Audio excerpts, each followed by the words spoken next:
माननीय राजसाहेब ठाकरेंचा, महाराष्ट्र नवनिर्माण सेनेचा, मी माननीय राजसाहेबांना विनंती करतो की त्यांनी शिवप्रतिमेला परमपूज्य बाबासाहेब आंबेडकर, सावित्रीबाई फुले, प्रबोधनकार ठाकरे यांच्या प्रतिमेला पुष्पहार अर्पण करावा. महाराज प्रौढ प्रताप पुरंदर हिंदवी स्वराज्य संस्थापक गो ब्राह्मण प्रतिपालक क्षत्रिय कुलवंश सिंहासनाधीश्वर राजाधिराज छत्रपती शिवाजी महाराज की महाराष्ट्र नवनिर्माण सेनेचा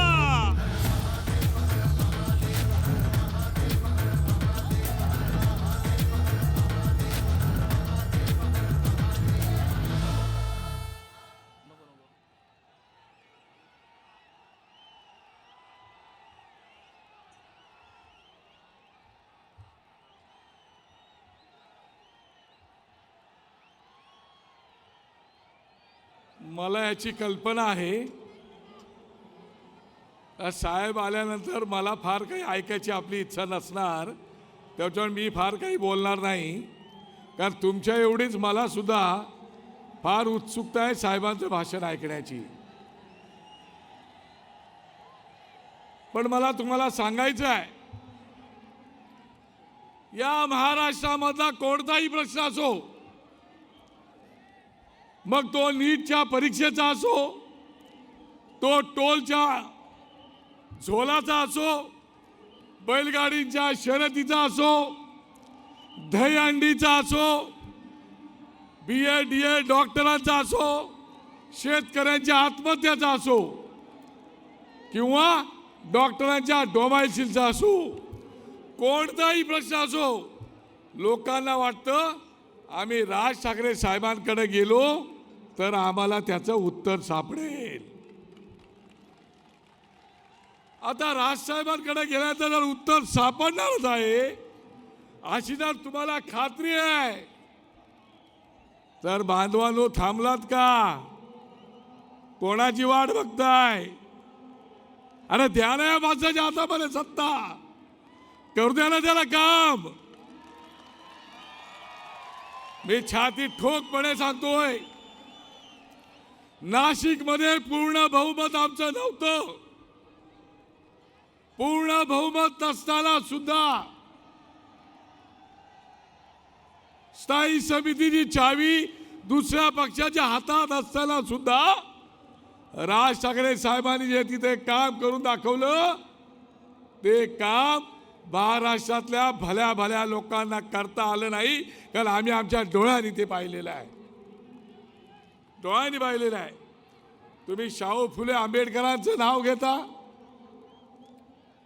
छत्रपतींचं नाव घेता, आणि मग छत्रपतींच्या राज्यामध्ये अजूनही मराठी भाषेला का अभिजात भाषेचा दर्जा मिळत नाही. अजूनही मराठी भाषा ही संपन्न का होत नाही. अजूनही महिलांच्या अब्रू का लुटल्या जात आहेत. अजूनही महिलांचे नग्न धिंड का काढली जाते. आणि परत शाहू फुले आंबेडकरांचं नाव घेता आणि जाती जातीमध्ये भांडणं लावता. मला आजही आठवतंय, कोल्हापूरच्या सभेमध्ये राजसाहेब बोलले होते की हे राज्यकर्ते भविष्यामध्ये येणाऱ्या काळामध्ये जाती जातीमध्ये भांडण लावतील, आणि ते खरोखर घडलं. मला माहिती नाही आता काय ते भाकीत करणार आहेत ते, कारण मी दूरदृष्टीचा नेता म्हणून त्यांच्याकडे कित्येक वर्ष पाहत आलेलो आहे. मला कळत नाही, महाराष्ट्रामध्ये मराठ्यांचे मोर्चे निघाले, कुंभारांचे मोर्चे निघाले, धनगरांचे मोर्चे निघाले. मुख्यमंत्री आपलं बरं आहे, जो येईल त्याला दिलं. काय पाहिजे हे घ्या, काय पाहिजे ते घ्या. कोण येऊ द्या. काल शेतकरी आले होते, त्यांनाही दिलं. ज्याला जे हवंय ते द्यायचं, का द्यायचं काहीच नसतं. म्हणून गावात खेड्याकडची एक गंमत मी तुम्हाला सांगतो. या आपले मुख्यमंत्री असेच एकदा एका निवडणुकीच्या प्रचाराला गेलेले होते. प्रचाराला तिकडे एक उमेदवार होता सखाराम. जाहीर सभा चालू होती. जाहीर सभेमध्ये रात्रीची वेळ होती. जाहीर सभेमध्ये त्यांनी सांगितलं की गाववाल्यानो, हा सखाराम आमच्या पक्षाचा उमेदवार आहे. मी राज्याचा मुख्यमंत्री आहे. या सखारामला तुम्ही निवडून द्याल याची मला खात्री आहे. नवे मी त्याचा धरून चाललेलो आहे. आणि म्हणून तुम्ही काही जरी आज मागितलं नाहीत तरी मी तुम्हाला देऊन जाणार आहे. लोक जरा अचंबित झाली. म्हटलं बाबा, मुख्यमंत्र्यांकडे आपण काय मागितलं नाही, मुख्यमंत्री काय देणार? सगळे इकडे तिकडे बघायला लागले. मुख्यमंत्री म्हणाले, मी मुख्यमंत्री असल्यामुळे वित्त मंत्रालय पण माझ्याच हाताखाली काम करतो. सुधीर मुनगंटीवार जरी असला तरी तो माझाच आहे. तेव्हा तुम्ही ह्याला नक्की निवडून द्या अशी खात्री बाळगतो मी. तुम्ही काही जरी मागितलं नसलं आता तरी मी आता येताना ठरवून आलोय की तुमच्या गावाला जी नदी आहे त्या नदीवरती मी पूल बांधून देणार. आता गावाला नदी आहे, गावाला नदीवरती पूल बांधून देणार. मुख्यमंत्र्यांना वाटलं लोक टाळ्या बिळ्या वाजवतील. काय टाळ्या बिळ्या वाजवत नाही. मुख्यमंत्री, काय झालं? तुम्ही न मागता मी तुमच्या गावाला नदी आहे तिच्यावर पूल बांधून देणार. तर रात्रीच्या वेळी तुम्हाला माहिती आहे थोडंसं गावाखेड्याकडची लोक असतात ते एक जण उठता, ओ मुख्यमंत्री महोदय, तुम्ही काय चिंता करू नका. आम्ही निश्चितपणे या सखारामला निवडून देणार. हे तुम्ही बिंदास समजून चाला. पण तुम्हाला हे माहीत नाही का? तर म्हटलं काय? अहो, आमच्या गावाला नदीच नाही. अच्छा, अरे सखाराम, तुम्हाला सांगितलं ना गावाला नदी नाही. बरं, हरकत नाही, गावाला नदी नाही. मग पहिले मी तुमच्या गावाला नदी आणून देतो आणि नंतर पूल बांधून देतो. असा खेळ खंडोबा चाललाय या राज्यामध्ये. त्या नाणारचा प्रकल्प, साहेब, नाणारला गेल्यानंतर सगळे जागे झाले. सगळे जागे झाले. विरोध दाखवायला विरोध, बाकी आतून मिलीजुली सरकार. कोणताही विरोध नाही. तुम भी खाओ हम भी खाएंगे, तेरी भी चुप मेरी भी चुप, तू आणि मी भाऊ भाऊ दोगे मिळून खाऊ खाऊ. ना हम खाएंगे ना किसी को खाने को देंगे. वाह रे सरकार, काय छान सरकार आहे. कपाळाचं मंग कुंकू पुसलंय पण गळ्यातलं मंगळसूत्र काढायला मात्र बाई तयार नाही. काय करायचं काय? राजसाहेब, तुम्ही नाणारला गेल्यामुळे आता काल परवा ते रामदास कदम मंत्री ते म्हणाले, जर नाणारचा प्रकल्प रद्द केला नाही तर आमचे मंत्री सगळेच्या सगळे राजीनामा देतील. आता रामदास कदमवरती विश्वास ठेवायचा का हो? जिथं तिकडून सांगून खिशात राजीनामे घेऊन फिरतायत ते अजून काय होत नाही तर हे राजीनामे देणार. आणि मग साहेब, खूप विषय आहेत, बराच वेळ बोलायचं होतं पण तुमचंही भाषण मला ऐकायचं आहे. मला असं वाटतंय की आता या नवनिर्माणाची गुढी उभारण्याची वेळ आलेली आहे. आणि आम्हाला पूर्ण खात्री आहे या नवनिर्माणाची गुढी उभारण्यासाठी हे संपूर्ण महाराष्ट्रातली जनता सज्ज आहे. आज गुढीपाडव्याच्या दिवशी आम्ही शपथ घेतो. तुम्ही फक्त आदेश करा. आमच्या सगळ्याच्या बॅगा तयार आहेत, बोजे बिस्तारे तयार आहेत. महाराष्ट्राच्या कानाकोपऱ्यात जाऊ आणि या सरकारला नागडं करून या ठिकाणी नवनिर्माणाची गुढी उभारू एवढी तुम्हाला खात्री देतो. तुम्हाला मनापासून खूप खूप शुभेच्छा. धन्यवाद. जय हिंद, जय महाराष्ट्र. धन्यवाद नांदगावकर साहेब. अतिशय खरी गोष्ट आपण सांगितलीत. सध्या एकच सरकार शेतीसाठी प्रोत्साहन देते, ती म्हणजे गाजराची शेती. मी यानंतर स्थानिक विभागाध्यक्ष श्री यशवंत किल्लेदार यांना विनंती करतो की त्यांनी माननीय राजसाहेबांचं स्वागत करायचं आहे.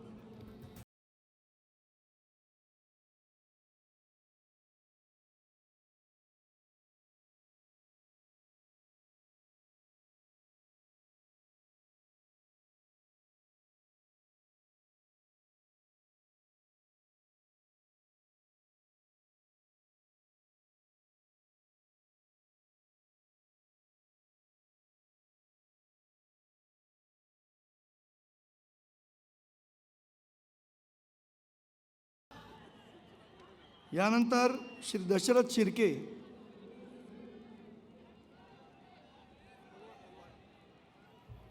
माननीय राजसाहेबांना तलवार माहीम विभागातर्फे भेट म्हणून दिली जाते.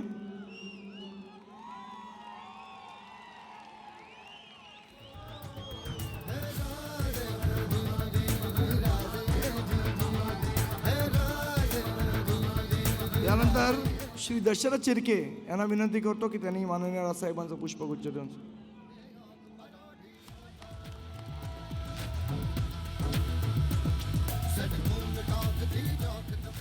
संजय जामदार यांनी माननीय राजसाहेबांसाठी खास विठ्ठलाची मूर्ती बनवून आणली आहे. त्यांना मी विनंती करतो की त्यांनी ती मूर्ती माननीय साहेबांना द्यायची आहे.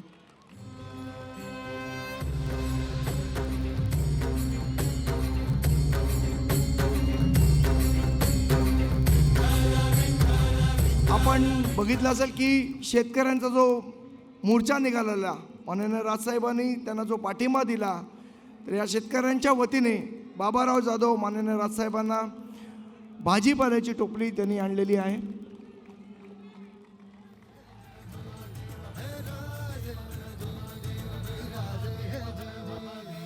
महाराष्ट्रातले तमाम महाराष्ट्र सैनिक, मी बाबाराव जाधव यांना विनंती करतो की त्यांनी दोन. मी माझ्या विठ्ठलाला एकच विनंती करतो. मी महाराष्ट्र नवनिर्माण आणि तमाम महाराष्ट्रातल्या शेतकऱ्यांच्या वतीने साहेबांना सोन्यासारखी फळं आणि भाजीपाला दिला, त्याला आत्तापर्यंत कोणीही न्याय दिला नाही.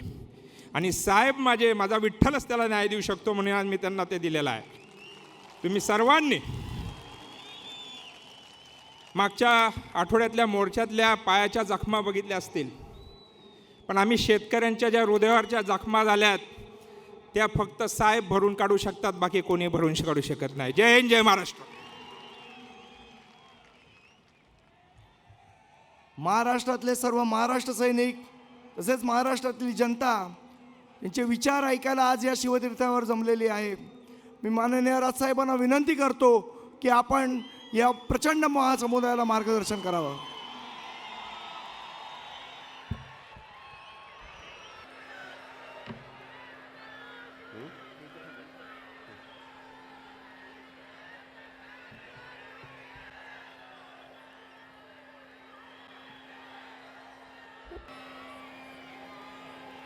जमलेल्या माझ्या तमाम मराठी बांधवांनो, भगिनींनो आणि मातांनो,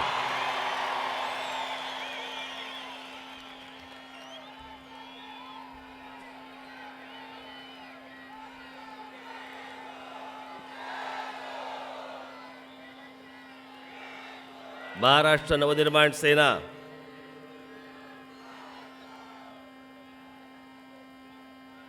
हा पक्ष संपला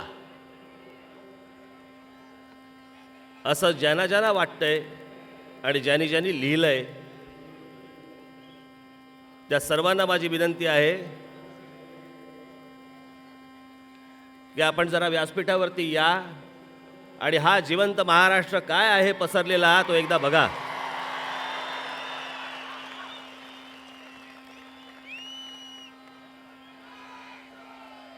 छायाचित्रकार कुठे गेले?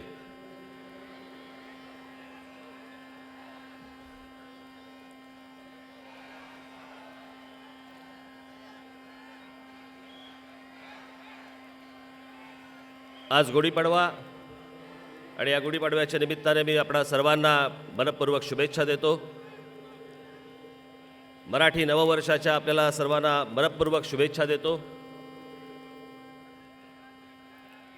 खरं तर गेल्या वर्षी मला हा गुढीपाडव्याची सभा मला घेता नाही आली.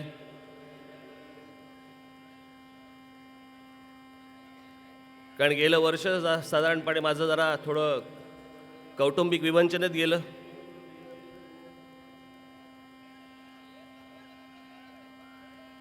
आणि त्यामुळे मला गेल्या वर्षीची जी गुढीपाडव्याची सभा होती ती मला काही घेता नाही आली.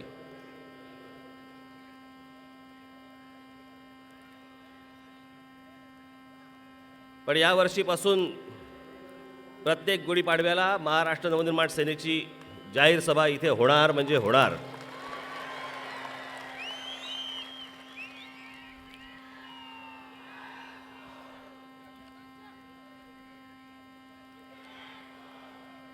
बऱ्याच गोष्टी आहेत. बरेच दिवस झाले जरा फुल फ्लेश बोललो नाही.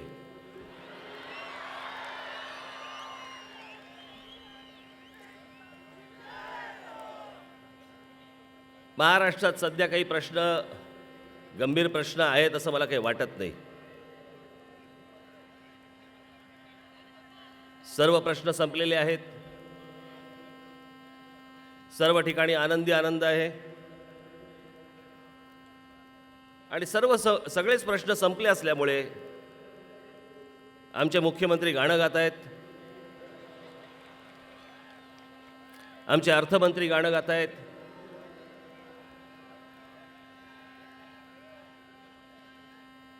तो गाण्याचा अल्बम मी बघितला.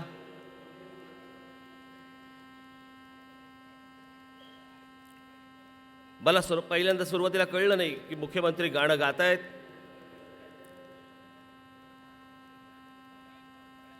की त्या शारीरिक कसरती करतात ना, असे असे हात करून. वर्गातला मॉनिटर आहे, मॉनिटर.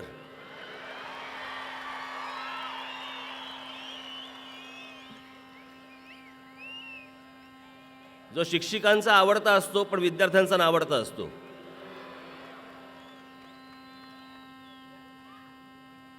आपले एक एक त्या अल्बममध्ये मी काय ते गाणं बघत बसलो. अचानक मला एकदम म्हटलं चला 40 वर्षानंतर त्या शोलेतल्या सांबानंतर हा कोण सांबा नवीन म्हटलं. नंतर कळलं आमचा मुनगंटी मारत ते दगडा बिगडावरती चढून हात वारे करत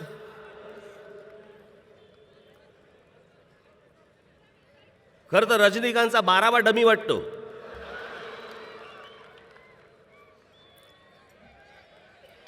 हे काय काम आहे का मुख्यमंत्र्यांचं आणि अर्थमंत्र्यांचं?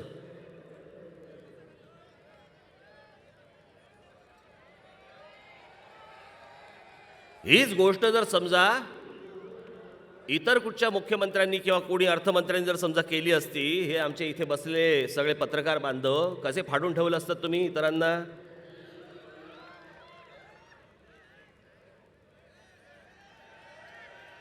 पण काही नाही, यांच्या बाबतीत चालतं, होऊन गेलं, काही बोलायचं नाही.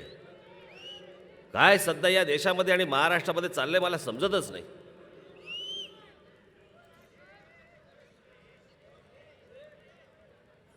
ते मध्यंतरी नीरव प्रकरण, जे काय नीरव मोदी प्रकरण चालू होतं, अचानक एक सगळ्यांना बातमी मिळाली, श्रीदेवी गेली.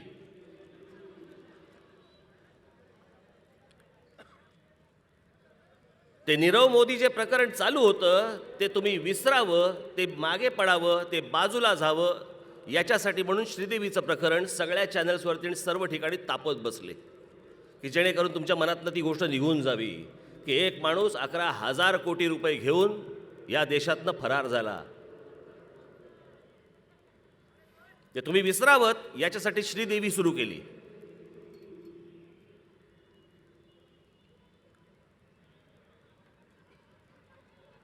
असेल मोठी अभिनेत्री, आता ती गेली. परंतु मला एक गोष्ट समजली नाही की असं काय मोठं क्रांतिकारक कार्य केलं होतं त्या श्रीदेवीने की तिचा पार्थिव देह आमच्या राष्ट्रध्वजामध्ये गुंडाळला गेला होता.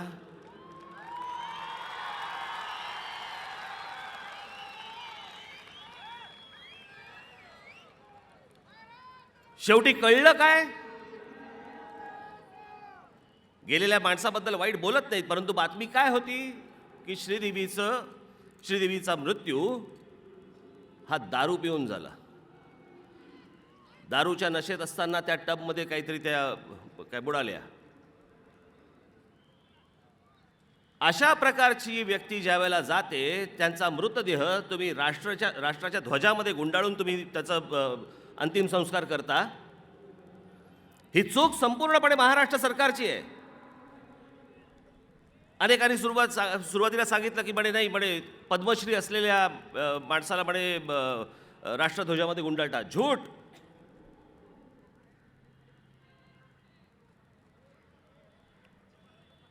एवढी मोठी चूक केल्यानंतर देखील सरकारबद्दल काही बोलायचं नाही, सरकारबद्दल काही लिहून येत नाही, त्यांच्याबद्दल काही टीका होत नाही. फक्त एवढ्याच्या बातम्या येणार, संपला विषय.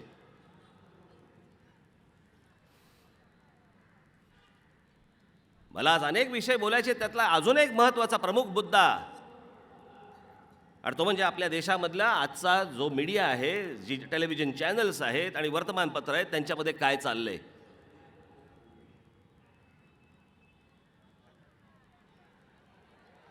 इतरांच्या बाबतीत रकानेच्या रकाने भरून देणार. हे आपलेच आहेत, हे नाही त्यांचे मालक, हे आपलेच आहेत.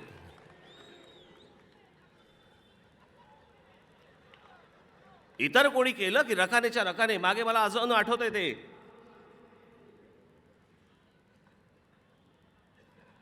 मुख्यमंत्री विलासराव देशमुख त्यावेळेला होते. त्यावेळेला तिथे त्या ताजमध्ये काय ते अतिरेक्यांनी हल्ला बिल्ला केला ताज हॉटेलमध्ये.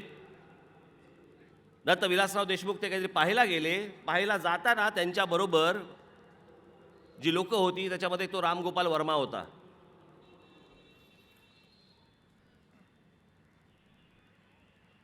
केवढी टीका, केवढ्या लिहिल्या गेल्या गोष्टी, केवढ्या चॅनलवरती त्या गोष्टी दाखवल्या गेल्या. बरं, आमच्याकडे चॅनलवाल्यांना काय असतं, ते एक क्लिप मिळाली तेवढी, ये देखो रामगोपाल वर्मा, ये देखो रामगोपाल वर्मा, ये देखो, परत सर्कल करणार, ये देखो रामगोपाल वर्मा. पण जेवढ्या गोष्टी आज या सरकारकडनं घडतायत त्याच्याबद्दल कोणी ब्र काढायला तयार नाही. आत्ता मला संध्याकाळी आलेली बातमी आहे, झी न्यूजमधला एक त्यांचा न्यूज काहीतरी प्रोड्युसर का काहीतरी, काय नाव त्याचं, विश्वदीपक, याने आज राजीनामा दिलाय. राजीनामा कशासाठी दिलाय तर त्याने सांगितलं की ही सगळी चॅनल, सगळा मीडिया हा सगळा सरकार कंट्रोल करतोय. सरकार ठरवतोय की बातम्या कोणत्या द्यायच्या, कशा द्यायच्या, काय द्यायच्या.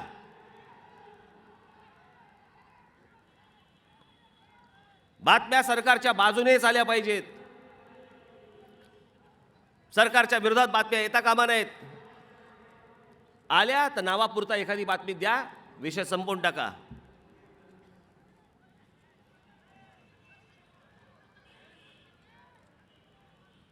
सगळ्या मालकांना सांगितलं गेलेलं आहे. नाही तर काय करणार, ह्यांनी तर राजीनामा दिलाय.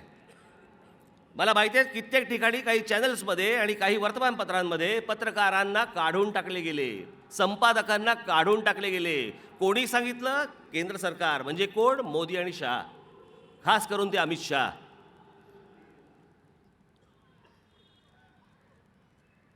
त्यांच्या विरोधात जर समजा तुम्ही बातम्या दिल्यात तर तुमच्या जाहिराती बंद करून टाकणार. तुम्हाला कोणी जाहिराती देणार नाहीत.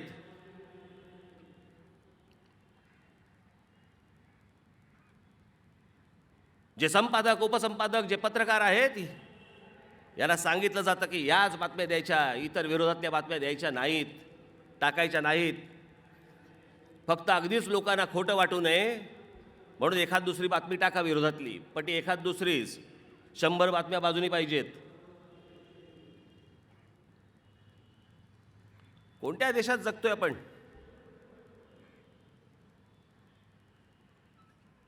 ही आणीबाणी नाही तर काय आहे?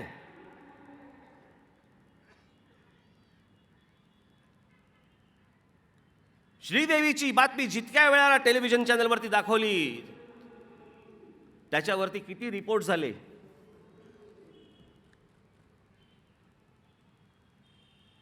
तितक्या वेळेला जस्टिस लोयांचा खून जो झाला त्याच्या बातम्या दाखवल्या का हो?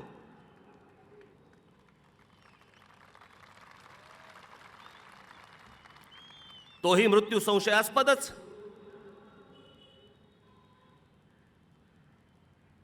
आता ती केस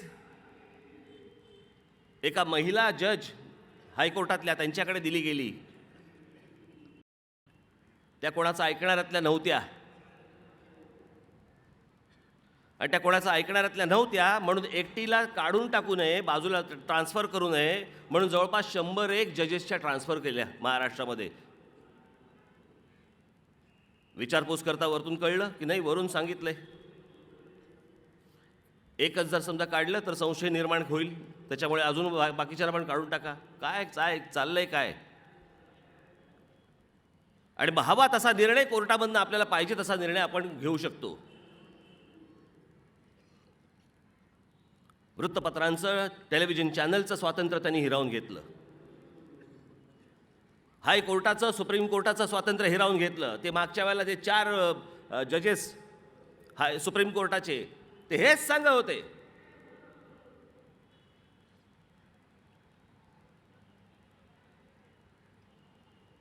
ते न्यायाधीश देखील हेच सांगत होते की आमच्यावरती दबाव येतोय, सरकारचा दबाव येतोय. हे सगळं तंत्र जे आहे ना, हे सगळं तंत्र तुम्ही काहीतरी ॲडॉल्फ हिटलरची पुस्तकं वाचा, त्याच्यात तुम्हाला हे सगळं तंत्र मिळेल.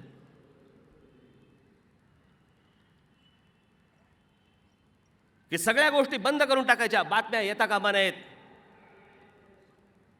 जे आपल्या विरोधात आहेत त्यांना संपवून टाकायचं. मग ते कोर्टाच्या मार्फत असेल, मग ते इतर ज्या काही प्रशासकीय, इतर शासकीय यंत्रणा ज्या असतील, मग ते ईडी असेल, CBI असेल,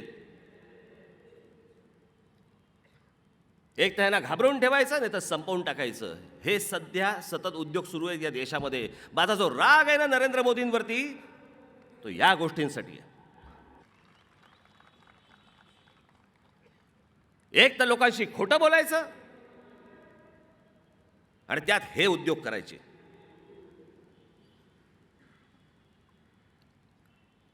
आपल्याला कदाचित कल्पना नसेल, परंतु हे आत्ता आलेल्या ज्या काही चित्रपट आहेत ना,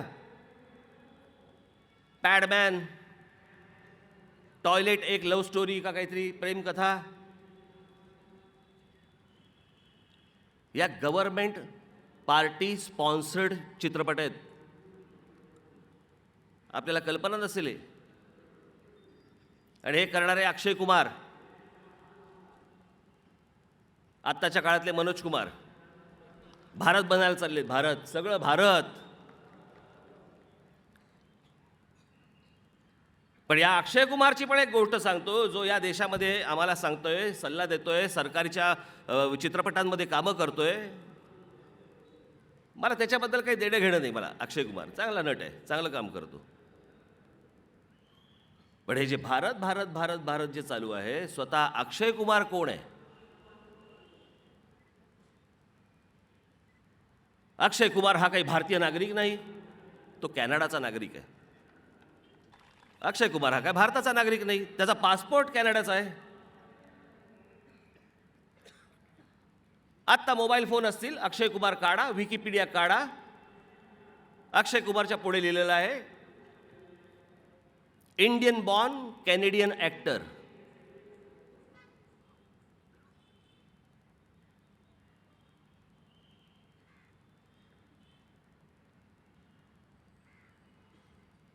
आज वरती काय केंद्रामध्ये चालू आहे आणि खाली राज्यामध्ये काय चालू आहे तेच चालू आहे.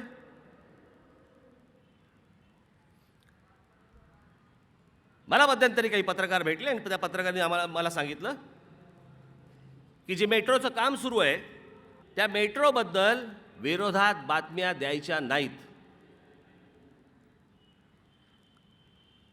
हा सर्व वर्तमानपत्रांना आणि चॅनल्सना सगळ्यांना सांगितलेली गोष्ट आहे ती. याच्या विरोधात बातम्या द्यायच्या नाहीत.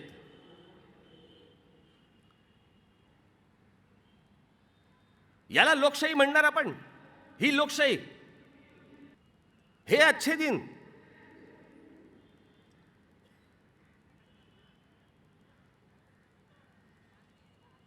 आज महाराष्ट्रासारखं इतकं एक सुसंस्कृत राज्य आज शांत बसलंय, गप्प बसलंय. काय आपल्या महाराष्ट्रामध्ये गोष्टी घडतायत आपल्याला कल्पना आहे का या? वाटेल ते आकडे सांगतात. ते आमच्या नितीन गडकरींना तर हाऊसच आहे. ते साबणाची बाटली असते नाही का, ते बुडवतात आणि फू फू फू करत बसतात नाही का ते.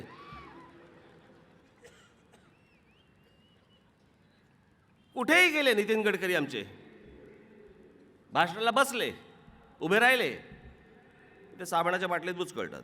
1,00,000 कोटी फू, 2,00,000 कोटी फू. आहेत कुठे पैसे?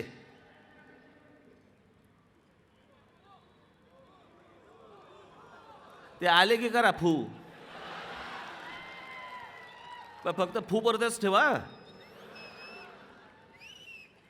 अक्षर जोडू नका पुढे त्याला. काय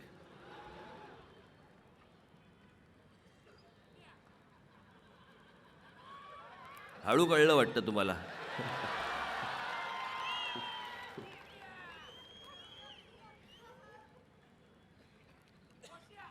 वाटेल त्या गोष्टी सांगतायत. आज म्हणे महाराष्ट्रामध्ये आम्ही म्हणे 56,000 विहिरी बांधल्या.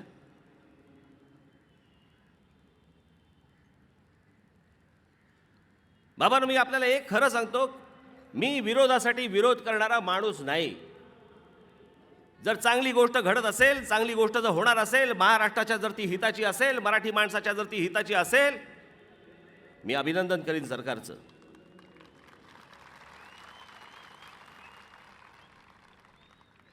न करायला इतका मी कोता नाहीये. पण ज्या प्रकारच्या गोष्टी ज्या सांगितल्या जात आहेत, बोलल्या जात आहेत, होताना काही दिसत नाही. परवा दिवशी आमच्या शेतकरी बांधवांनी आज तिथे मोर्चा काढला. मग त्याच्यावरती लगेच बातम्या सुरू झाल्या की कम्युनिस्टांचा झेंडा हातामध्ये घेतलाय. हे खरं शेतकरी आहेत का, की हे कम्युनिस्ट आहे, आपलं तुमचे कम्युनिस्ट आहेत, की हे नक्षल आहेत? लगेच त्याची फोड करायला सुरुवात केली.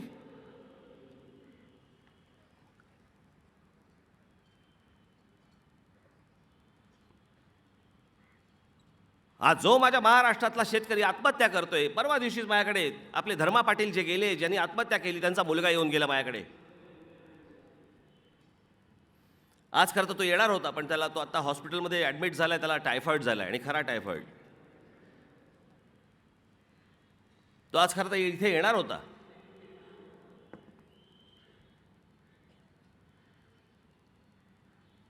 या शेतकऱ्यांच्या जमिनी काढल्या जात आहेत, पैसे दिले जात नाहीत.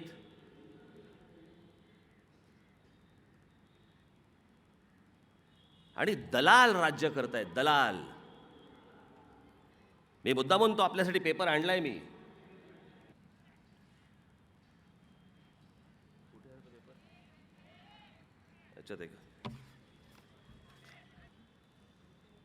हे आमचे धर्मा पाटील होते. त्यांची जमीन 204 गुंठे होती. त्याच्यामध्ये 648 झाडं होती. याची नोंद उपजिल्हाधिकारी भूसंपादन 1 धुळे यांनी 1 ऑक्टोबर 2012 रोजी केलेली आहे. त्याचे कागदपत्र आहेत.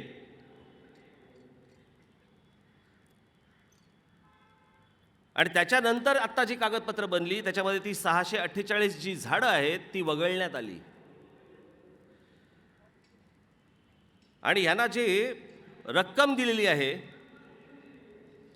204 गुंठे जमिनीचा मोबदला केवळ रुपये 4,02,000 इतका मिळाला आहे त्यांना. तिथेच बाजूच्या ज्या जमिनी आहेत,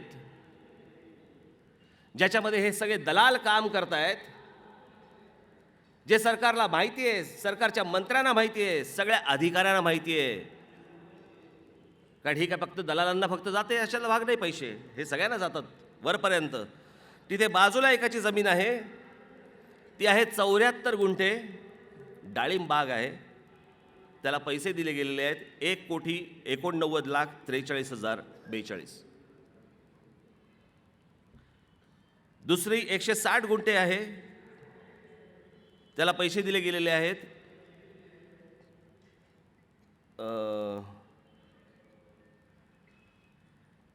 त्याला माझ्याकडे जो आकडा आहे तो 5,55,18,388. आणि आमच्या धर्मा पाटलाने किती सांगितले? कारण धर्मा पाटलांनी सांगितलं की त्या दलाला सांगितलं तुझा काही संबंध नाही, माझ्या जमिनीची जी किंमत असेल ती दिली पाहिजे. तो बोलला की माझे पण त्याच्यामध्ये पैसे असणार.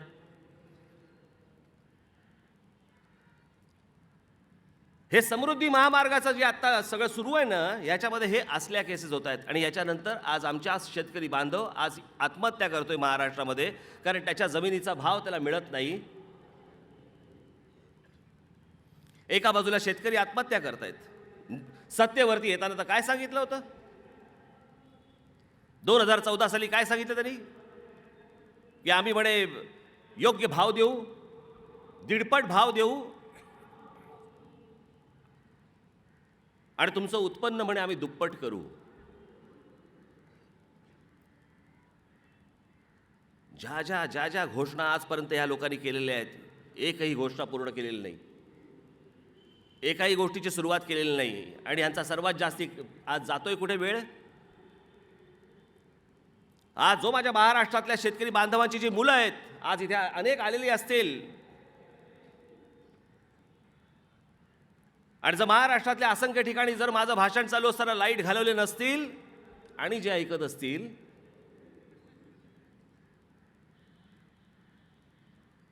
आज या महाराष्ट्रामधला तरुण, या महाराष्ट्रामधल्या तरुणी आज काम मागतायत. शेती परवडत नसल्यामुळे ती मुलं नोकऱ्या करायला म्हणतायत.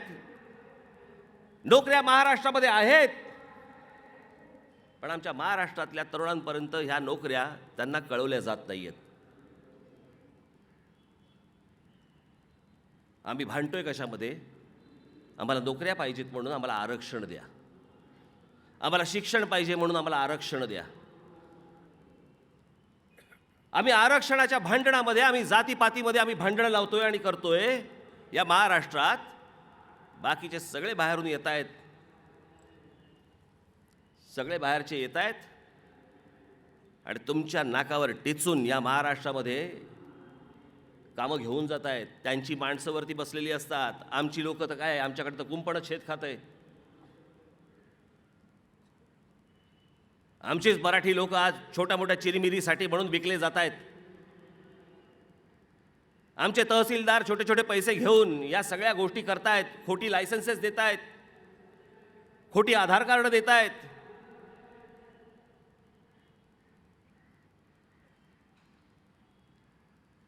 आज जे महाराष्ट्रामध्ये घडतंय ना बाबांनो, हे जर नाही थांबलं,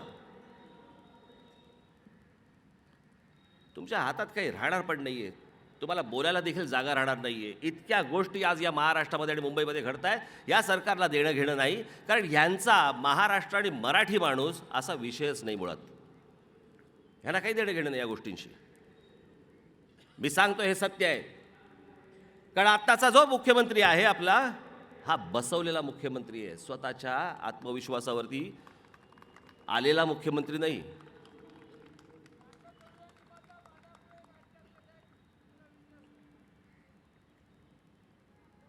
हे माझ्याकडे आत्ता वसईची एक फाईल आहे. परवा दिवशी आमच्याकडे आमचा जो शेतकरी बांधव आला, त्याचं काय मागणं होतं की जी वन जमीन आहे, जी कायद्याने आम्हाला दिली गेलेली आहे, ती फक्त आम्हाला द्या. कायदा झालेला आहे, तो फक्त आम्हाला द्या, त्या जमिनी आम्हाला फक्त द्या.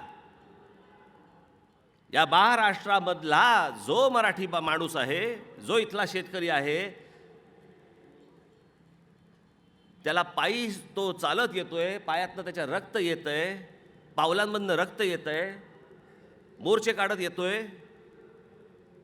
त्यांच्या तोंडाला आमच्याकडे मुख्यमंत्री पानं पुसणार. आणि याच महाराष्ट्रामधल्या ज्या वनजमिनी आहेत, या वनजमिनींची ही फाईल इकडे आहे.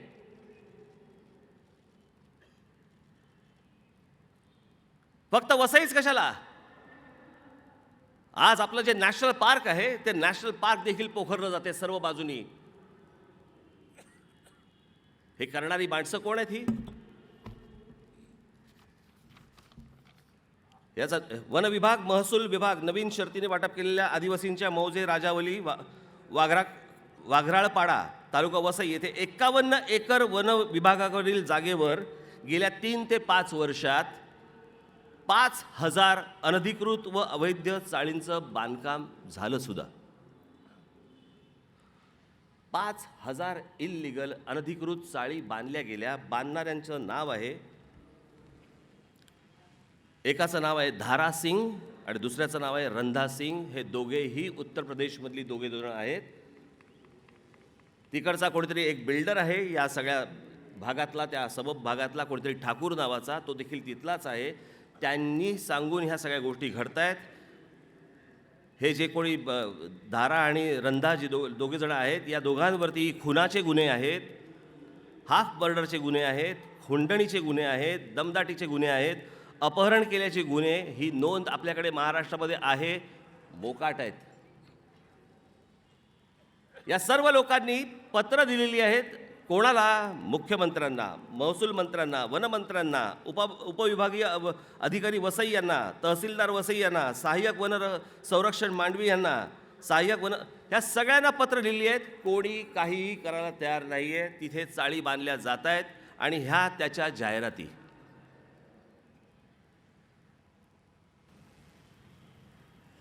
या जाहिरातींमध्ये दिलंय. हे हसण्यावर घेऊ नका या गोष्टी. खुशखबर, खुशखबर, खुशखबर, पहले आओ पहले पाओ. क्या आप किराए पर घर ढूंढ रहे हो? बिना किसी डिपॉजिट आज ही घर लीजिए वसई में. 200 square foot, 300 square foot, 400 square foot आणि एका महिन्याचं भाडं फ्री. बोईदापाडा वसई ईस्ट. संपर्क क्रमांक दिलेला आहे. हे मी जे तुम्हाला आता सांगतोय असं हे एक प्रकरण आहे. अशी महाराष्ट्रामध्ये असंख्य प्रकरणं आहेत. असंख्य ठिकाणी सुरू आहे. सरकारचं लक्ष नाही.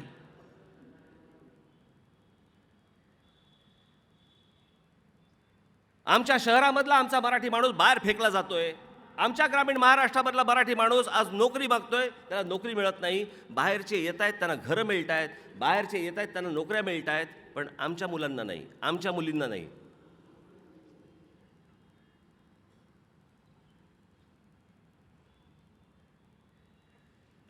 कोण सुखी आहे जरा सांगा ना मला या महाराष्ट्रात. सगळे जण ज्यावेळेला बोलतायत सरकारबद्दल त्यावेळेला नाराजीच व्यक्त करतायत.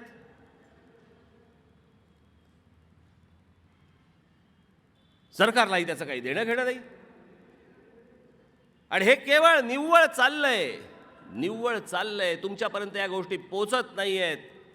तुमच्यापर्यंत हा महाराष्ट्रामधला राग दाखवायचा नाही. आता तर केंद्र सरकारने काय काढलं नवीन, की देशातले बेरोजगार जी नोंदणी व्हायची, बेरोजगारांची नोंदणी व्हायची, ह्याच्या अगोदर ही बेरोजगारांची नोंदणी आत्ताच्या केंद्र सरकारने मोदींच्या राज्यात बंद करून टाकली. आता बेरोजगारांची नोंदणी करायची नाहीच म्हटल्यानंतर तुम्ही उद्या RTI टाका, नाही तर काही टाका, तुमच्या हातात आकडे येणारच नाही आहेत की आज भारतामध्ये, महाराष्ट्रामध्ये किती बेरोजगार आहेत. आकडाच येणार नाही तुमच्या हातात. सर्व बाजूनी सेल बंद करून टाकायचं, सगळ्या गोष्टी बंद करून टाकायच्या. तुमच्यापर्यंत ह्या गोष्टी पोचताच कामा नाहीत. मला आठवतंय तो 88-89चा काळ. त्या 88-89च्या काळामध्ये राजीव गांधींच्या त्या बोफोर्स प्रकरण केवढं झालं ते. बोफोर्स. आज त्याहून मोठा, प्रचंड मोठा एक गैरव्यवहार आज या केंद्र सरकारमध्ये झाला.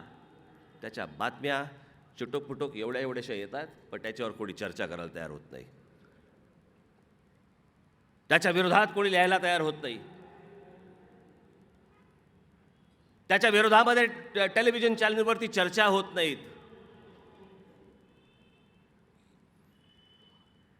अहो, त्या जस्टिस लोया प्रकरणामध्ये हे कुठचं आपलं मराठी चॅनल साम,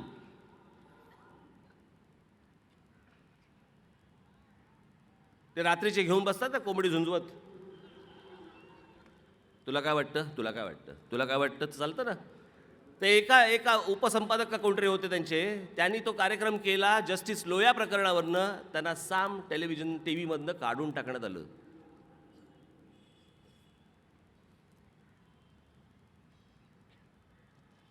आज जी विमान खरेदी केली गेली आहे राफेल,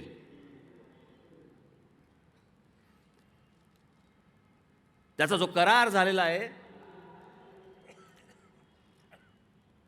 त्या विमानांची किंमत आहे 550 कोटी रुपये. आणि आपल्या आत्ताच्या केंद्र सरकारने, मोदींच्या सरकारने तो फ्रान्स गव्हर्नमेंट बरोबर केलेला करार हा जवळपास किती 1600 कोटी. म्हणजे 500 कोटीचं विमान आपण करारानुसार आपण कितीला घेतोय? 1600 कोटी रुपयांना. म्हणजे जवळपास 800-900 कोटी रुपये एका विमानातनं मिळणार आहेत. एका विमानातनं. या भ्रष्टाचाराबद्दल कोणी बोलायला तयार नाही, याच्याबद्दल कोणी सांगायला तयार नाही.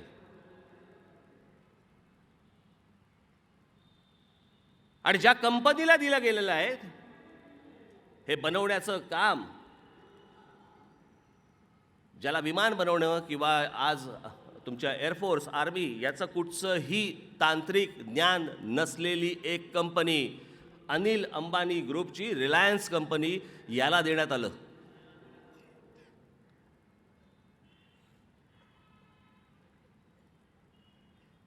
हा करार ज्या वेळेला फ्रान्समध्ये ज्या वेळेला झाला त्यावेळेला अनिल अंबानी तिकडे स्वतः हजर होते.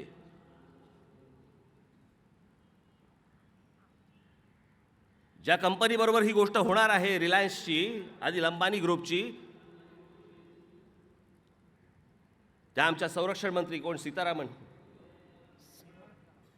काय नाही, निर्मला सीतारामन. त्यांनी लोकसभेमध्ये सांगताना काय सांगितलं? देशाच्या संरक्षण मंत्री सांगतायत लोकसभेमध्ये की जी फ्रान्सची कंपनी आहे ती भारत सरकारला माहिती आहे, परंतु त्या कंपनीबरोबर भारतामधला त्यांचा पार्टनर कोण आहे हे भारत सरकारला माहीत नाही. आज ती फ्रान्समधली कंपनी आणि अनिल अंबानींची रिलायन्स कंपनी यांचं मिळून नागपूरला तिथे भूमिपूजन देखील झालं. ज्या भूमिपूजनाला तिथे मुख्यमंत्री आणि नितीन गडकरी दोघेजण हजर होते. आणि भारताच्या संरक्षण मंत्री सांगतायत की आम्हाला माहीत नाही. कितीचा करार झाला, कितीला आम्ही विमान खरेदी करत आहोत, बोलायला तयार नाही. पंतप्रधान नरेंद्र मोदी त्याच्यावरती लोकसभेमध्ये ब्र काढायला तयार नाहीत.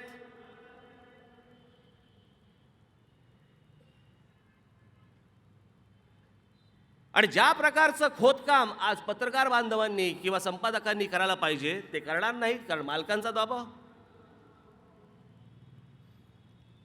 मला माहिती आहेत अनेक पत्रकार, मला माहिती आहेत अनेक संपादक, मला माहिती आहेत की ज्यांना ही गोष्ट करायची आहे पण करू दिली जात नाही. बंद करून टाकलंय सगळं.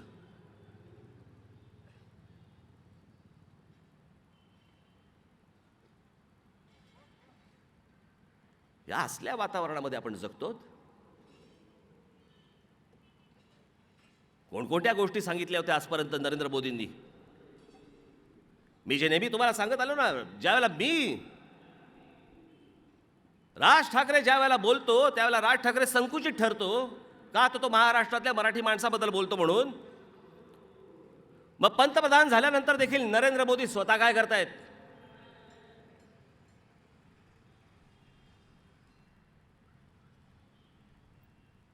आज जो कोणी देशामध्ये, आपल्या देशामध्ये जो कोणी परदेशातला, जो कोणी राष्ट्राध्यक्ष, त्यांचा पंतप्रधान, इतर कोणी त्यांचा मंत्री येतो, नरेंद्र मोदी त्याला अहमदाबादला का नेतात?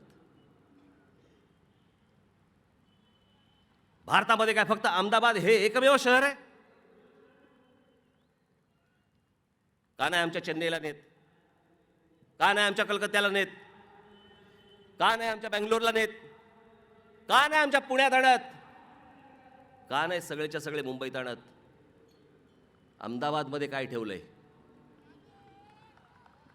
मी गेले अनेक वर्ष जे सांगतोय की हे पंतप्रधान झाल्यानंतर देखील ह्यांना जर स्वतःचं राज्य प्यारं असेल,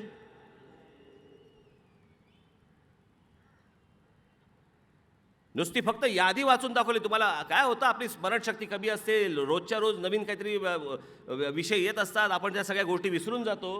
ही फक्त यादी आहे. कोण कोण आत्तापर्यंत अहमदाबादला आपल्या देशामध्ये आले आणि अहमदाबादला गेले?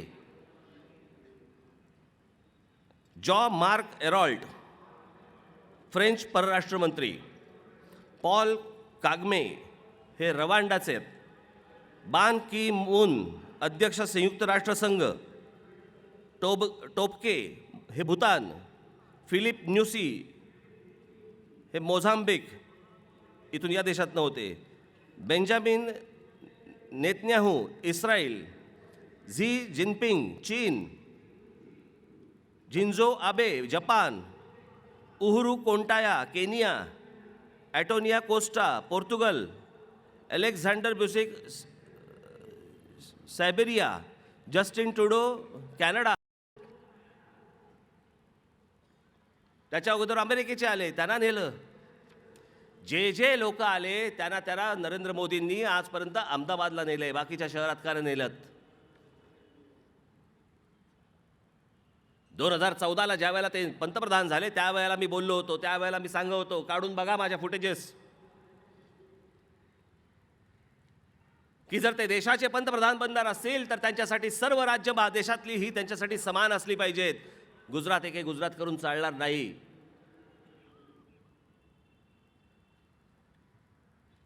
आज माझ्या महाराष्ट्रामधलं, आज तिथलं नाशिक आणि ह्या सगळ्या भागातलं पाणी आज गुजरातला वळवलं जातंय, महाराष्ट्रात येत नाहीये.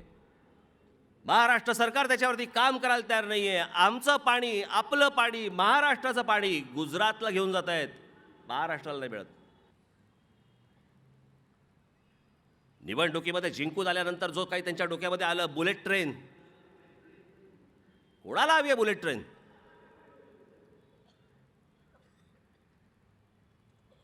$1,10,000 कोटी रुपयांचं कर्ज हा भारत देश घेणार अंगावरती. तुम्ही चुकवायचे ते कर्ज.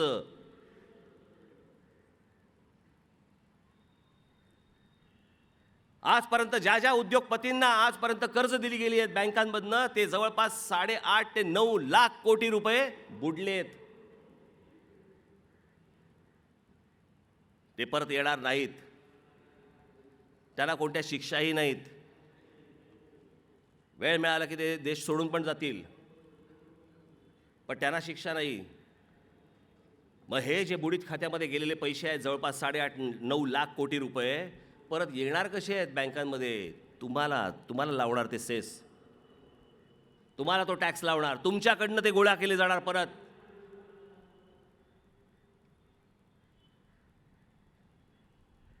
नवीन नवीन तुमच्यावरती कर आणले जाणार, कर लादले जाणार. त्याच्यामधनं ह्यांनी जे घालवलेले पैसे आहेत या उद्योगपतीने, हे तुमच्याकडनं भरून घेतले जाणार. आज या बुलेट ट्रेनसाठी 1,10,000 कोटीचं कर्ज ज्यावेळेला काढलं जाते, त्यातलं म्हणे 25% रक्कम ही महाराष्ट्राने द्यायची आहे. म्हणजे महाराष्ट्र राज्याने पुन्हा कर्ज काढायचं आहे. आज महाराष्ट्र राज्य जवळपास 4.5-5 लाख कोटीचं कर्ज आहे महाराष्ट्र राज्यावरती. त्याच्यामध्ये नरेंद्र मोदींच्या हट्टाखातर, आग्रहाखातर अजून आपण लोन काढणार, अजून आपण कर्जात जाणार, महाराष्ट्र जाणार कर्जात. आज ज्या मुंबई ते गुजरात, अहमदाबादपर्यंत ज्या रेल्वे जात आहेत, त्या जवळपास 45% रेल्वे या रिकाम्या जात आहेत. आजचा रिपोर्ट आहे हा, रेल्वेचा रिपोर्ट आहे, माझा नाही. असलेल्या रेल्वेमधनं जर समजा 45% जर समजा लोक जात नसतील, बुलेट ट्रेन कोणासाठी हवी आहे? गुजरातमधले अनेक गुजराती बांधव आहेत, ते स्वतः सांगतायत की आम्हाला बुलेट ट्रेनची गरज नाही आहे. आज गुजरातमध्ये आरोग्याचे प्रश्न आहेत, शिक्षणाचे प्रश्न आहेत, नोकऱ्यांचे प्रश्न आहेत, इतर इतके प्रश्न आहेत. ते बोलले आम्हाला कुठे हवी आहे बुलेट ट्रेन? महाराष्ट्राचंही तेच म्हणणं आहे की महाराष्ट्रामध्ये इतके आवासून पडलेत प्रश्न, माणसं वाढली आहेत, लोकसंख्या वाढली, म्हणून आमच्या शेतकऱ्यांच्या आत्महत्याला किंमत उरली नाही. कोण माणूस मरतोय त्याला किंमत उरलेली नाहीये.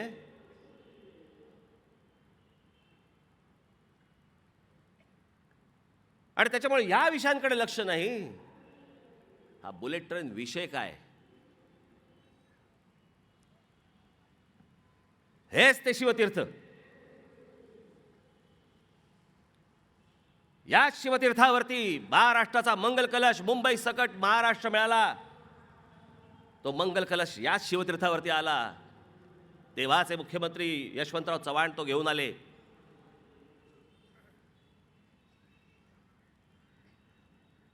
एकोणीसशे 60 साली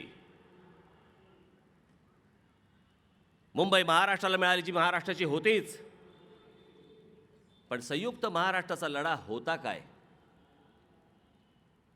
संयुक्त महाराष्ट्राचा लढाच हा होता की गुजरात ही मुंबई मागत होतं. गुजरातला मुंबई पाहिजे होती आणि ती पाहिजे होती त्याच्यासाठी त्या हट्टापायी पंडित जवाहरलाल नेहरू, मी हे जे बोलतोय अत्यंत जबाबदारीने बोलतोय. मी आचार्य अत्रेंच्या पुस्तकात वाचलेली मी वाक्य सांगतोय, आचार्य अत्रेंच्या अग्रलेखामध्ये असलेलं वाक्य सांगतोय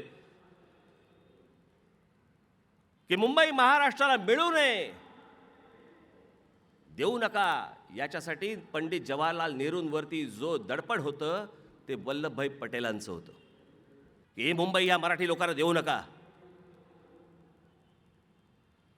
आणि तेव्हा जी मुंबई या महाराष्ट्राला मिळाली, ती जी जखम आहे, तो झालेला जो त्रास आहे, त्याच्यासाठी ही मुंबई कशी स्वतंत्र करता येईल आणि त्या स्वतंत्र करण्याचा मार्ग काय असेल, तो मार्ग बुलेट ट्रेन आहे.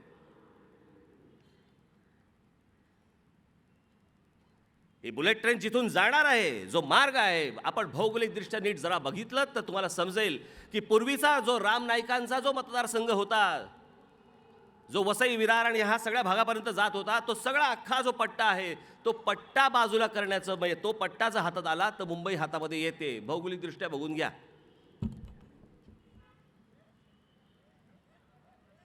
पहिल्यांदा स्वतंत्र करायची, सुरुवातीला माणसं पाठवायची तिथून. त्या दिवशी मी शरद पवार साहेबांचा ज्यावेळेला मुलाखत घेतली त्यावेळेला शरद पवार साहेब पण हेच बोलले की मी मध्यंतरी वसईला गेलो असताना मला तिथे गुजराती पाट्या दिसल्या.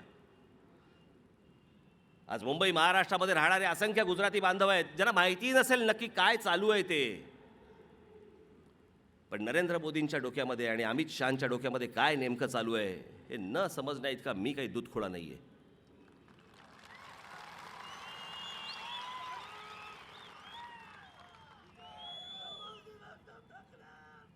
त्या दिवशी ते नितीन गडकरी आले. मुंबई बडोदा 22,000 कोटी रुपयांचा म्हणे एक्सप्रेस हायवे बांधणार. मुंबई बडोदा कोणाला हवाय? बरं आले एक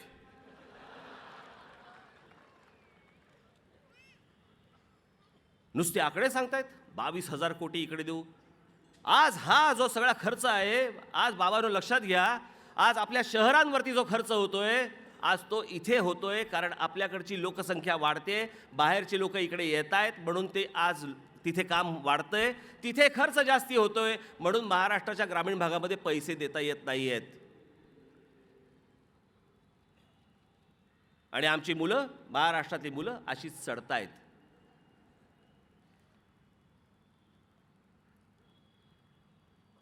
हे षडयंत्र एकदा माझ्या मराठी बांधवांनो तुम्ही नीट समजून घ्या काय चाललंय नेमकं. हे Mumbai Baroda, Mumbai Ahmedabad railway, bullet train हे साधं सोपं प्रकरण नाही आहे. यांच्या मनात काय आहे? इथे उभं राहणारं आमचं बांद्रा कुर्ला कॉम्प्लेक्समध्ये उभं राहणारं फायनान्शियल सेंटर हे नरेंद्र मोदी पंतप्रधान झाल्या त्यांनी गुजरातला वळवलं. ज्या एका फायनान्शियल सेंटरवरती या बांद्रा कुर्ला कॉम्प्लेक्समध्ये जवळपास 70 ते 80 हजार नवीन नोकऱ्या निर्माण झाल्या असत्या, पण महाराष्ट्राला द्यायच्या नाहीत, गुजरातला हलवलं. हे तुमच्या डोळ्यात देखत चालू आहे. जे आजपर्यंत एअर इंडियाचं जे काही प्रमुख कार्यालय, जे आज आपण जी इमारत बघतो तुमच्या मरीन ड्राईव्हला, एअर इंडियाचं कार्यालय मोदी ज्यावेळेला पंतप्रधान झाले ताबडतोब इथून दिल्लीला नेलं.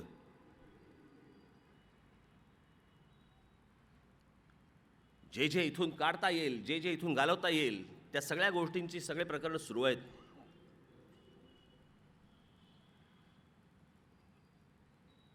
मी मागच्या वेळेला आपल्याला सांगितलं होतं मी कोणी ज्योतिषी नाही आहे, पण माझा एक राजकीय ठोकताळा असतो. मी साधारणपणे 3-1 वर्षापूर्वी म्हटलं होतं की महाराष्ट्रामध्ये जातीय दंगली घडवल्या जातील. आज सांगतो, मी हे अगोदरही बोलून झालं माझं, परंतु त्याच्यानंतर माझ्या जेव्हा लक्षात आलं की असं प्रकरण परत पुढे येत आहे. मी हे बोलून साधारणपणे मी कोकणामध्ये असताना पण तेव्हाही बोललो होतो, इथेही बोललो होतो, अनेक ठिकाणी बोललो होतो मी हा विषय. पुढच्या काही महिन्यांमध्ये भारतामध्ये धार्मिक दंगली घडवल्या जातील. हिंदू मुसलमानांमध्ये दंगल घडवली जाईल आणि दंगल घडवण्याचं सर्वात प्रमुख महत्त्वाचं कारण करतील ते म्हणजे राम मंदिर. आज राम मंदिर बरोबर कोर्टाच्या समोर, आज सुप्रीम कोर्टाच्या समोर आज केस पुढे सरकतीये.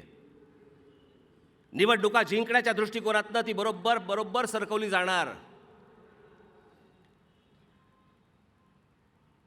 आत्ता मला काही माहिती मिळाल्याप्रमाणे काही मुस्लिम संघटनांबरोबर काही जणांच्या बोलण्या सुरू आहेत की राम मंदिराचा विषय ज्या वेळेला मार्गी लागेल तात्काळ दंगलींना सुरुवात करा.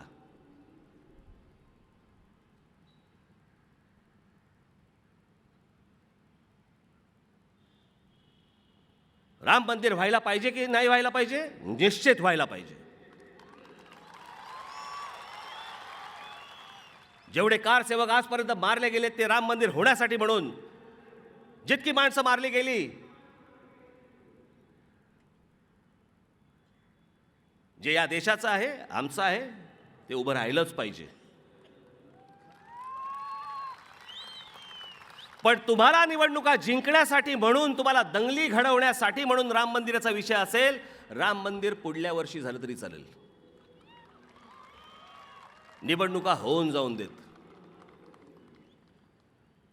परंतु आर्थिकदृष्ट्या सगळ्याच बाबतीत हे जे केंद्र सरकार आहे हे अपयशी ठरलेलं आहे. दाखवण्यासारखी गोष्ट कोणतीही नाही, सांगण्यासारखी गोष्ट कोणतीही नाही. ज्या सांगितल्या होत्या त्या उघड झाल्या आणि कळल्या की त्या खोट्या आहेत. त्या खोट्या आहेत कळल्यानंतर आता लोकांसमोर जाता येत नाही त्याच गोष्टी करण्यासाठी म्हणून. त्याच्यामुळे तुमच्या भावनांना पहिल्यांदा हात घालायचा, राम मंदिराचा विषय आणायचा, दंगली घडवायच्या आणि मग त्याच्यातनं तुमचं मतदान मिळवायचं. हा आता एक कलमी कार्यक्रम आताच त्यांच्या समोर आहे. माझ्या महाराष्ट्रामधल्या हिंदूंना पण माझं सांगणं आहे आणि माझ्या महाराष्ट्रातल्या मुसलमानांना पण सांगणं आहे की हे काय रचतायत याच्यावरती जरा नजर ठेवा. यावर जरा नजर ठेवा. हे काही साधं सरळ सोपं प्रकरण नाही आहे. मला असं वाटतं डोंबिवलीला एकदा मी पत्रकार परिषद घेतली. त्या पत्रकार परिषदेमध्ये मी सांगितलं होतं की हे एक तर छोटं मोठं एखादं युद्ध घडवतील,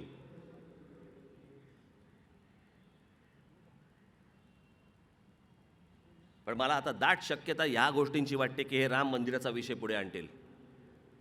मागे मी म्हटलं होतं, माझ्या एका भाषणामध्ये मी म्हटलं होतं की ह्यांचा सगळ्यांचा प्लॅन चालू आहे. दाऊद इब्राहिम जो स्वतः भारतात येऊ इच्छितो, ज्याला स्वतःहून भारतात यायचंय, त्याचं म्हणणं आहे की माझे शेवटचे दिवस हे मला मुंबईत घालवायचे आहेत, जेल असलं तरी चालेल, परंतु मला भारतात घालवायचे आहेत. हे मी त्यावेळेला जेव्हा बोललो 1 वर्षभरापूर्वी, आत्ता त्या बातम्या खऱ्या ठरत आहेत. परवा दिवशी सर्व आमच्या टेलिव्हिजन चॅनलवरती याच बातम्या सुरू होत्या. दाऊद इब्राहिमला भारतात यायचंय, त्याची तब्येत बरी नाही आहे आणि त्याला शेवटचे जे काही दिवस आहेत ते या भारतामध्ये, भारताच्या आपल्या भूमीमध्ये घालवायचे आहेत, इथे येऊन घालवायचे आहेत. आणि त्याच्यासाठी म्हणून केंद्र सरकारबरोबर ॲडजस्टमेंट सुरू आहेत.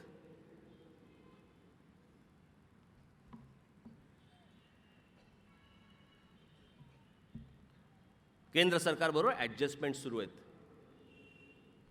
तीच गोष्ट आता सगळ्या बातम्या बाहेर यायला लागल्या.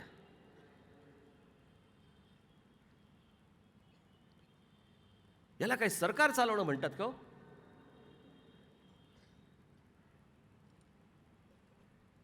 एका विश्वासाने मी या नरेंद्र मोदींचं नाव घेतलं होतं. मी ज्याला गुजरातला मी गेलो होतो, जे माझ्यासमोर जे चित्र उभं केलं गेलं, जे नंतर कळलं की ते खोटं आहे, पण जे माझ्यासमोर जे चित्र त्यावेळेला उभं केलं गेलं, मला असं वाटलं रतन टाटा ज्यावेळेला बोलले की गुजरातला गेलं पाहिजे म्हणून मी तिथे गेलो. मला जे काही माझ्यासमोर जे काही चित्र उभं केलं, मला वाटलं अरे जर समजा असं जर होणार असेल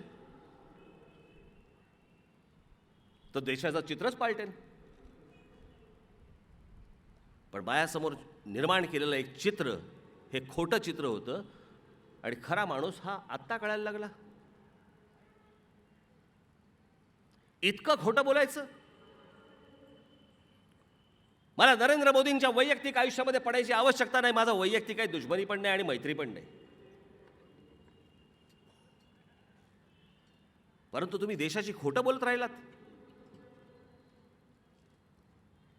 इतकी मोठी गोष्ट म्हटल्यानंतर की या देशातल्या प्रत्येक नागरिकाच्या बँकेच्या खात्यामध्ये मी 15-15 लाख रुपये टाकीन, मी विदेशातनं आणीन काळा पैसा आणि प्रत्येकाच्या खात्यामध्ये 15-15 लाख रुपये टाकीन. त्यानंतर मोदी ह्याच्यावरती काही बोलतच नाहीत. पुढे अमित शहा सांगतायत की वो तो चुनावी जुमला था. जुमला?